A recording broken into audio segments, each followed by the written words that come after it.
Good morning and welcome to your Farm and Home Show. My name is Joanna Coles, and this morning we're visiting with Brandon Bell. He's the Metcalfe County Extension Agent for Agriculture and Natural Resources. Now, Brandon, a lot of times we recommend at the university that people get their hay tested so they can, balance their rations and know. And people ask, when is the best time to test? And that's when you're feeding it. And I'm pretty much guarantee most people are feeding hay right now. I would imagine most people are feeding hay, and knowing what you're feeding is very important, because very rarely can we just get by with setting out hay.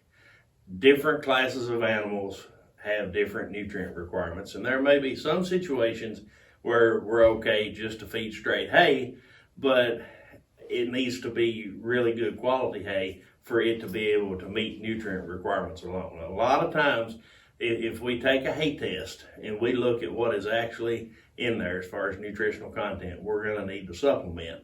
We don't know that unless we do a hay test. So, some people will look at their hay test and then just make an educated attempt to supplement with something. Others will go as far as having a complete ration balanced. And, that hay test will allow you to do both. I have seen some really beautiful hay at the hay auction that we talked about earlier, and it was just didn't have a weed in it. It was a blue-green color. It was beautiful. Didn't test very good at all. So yes, we can get some idea by looking at hay, but nothing will replace a test. So how does a producer get a hay test? Okay. The Kentucky Department of Agriculture has a hay testing lab. So now the producer will take the sample and they can bring it in to the extension office, and we will send it off. Or if they want to fill out the form themselves, I'm sure they can send it in direct.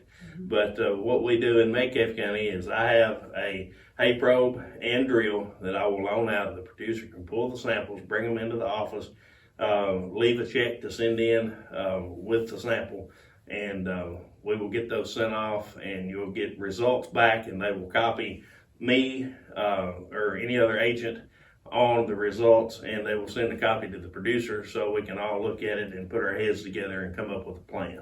And how much? You mentioned a check. How much is a hay sample? $10 per sample. Very inexpensive for what you get.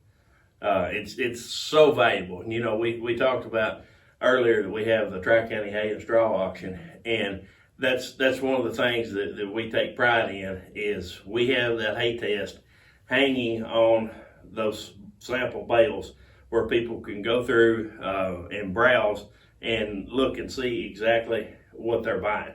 And at the hay auction, we even weigh it too. So it's really important to, whether we're talking about the auction or whether we're talking about on the individual farm, to know the quality that you're feeding and the quantity that you're feeding. And I don't know how many people actually weigh their hay bales or their hay rolls.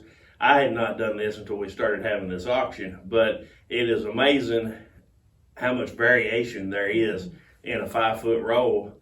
And it doesn't mean that there's just a variation. If one was rolled with a Vermeer, if one was rolled with a John Deere, you can take two 5-foot John Deere rolls and set them side by side.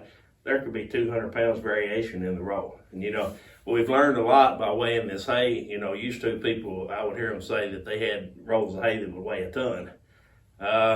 If it weighs a ton, it's put up pretty wet. Because, a lot of these 5x5 rolls are weighing from 8 to 1,200 pounds. If we set a roll out there, we need to know how much they're actually getting when they consume that roll.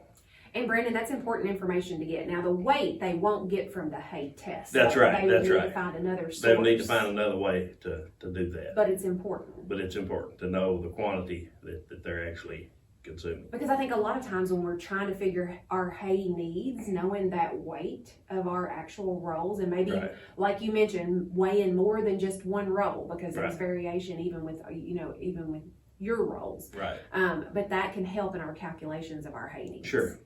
All right, Brandon, so you do have the Tri-County Hay Auction coming up. Could you tell us when that is? That is the last Saturday in January, Saturday, January 27th, 10 a.m. Central Time at the Metcalfe County Fairgrounds in Edmonton.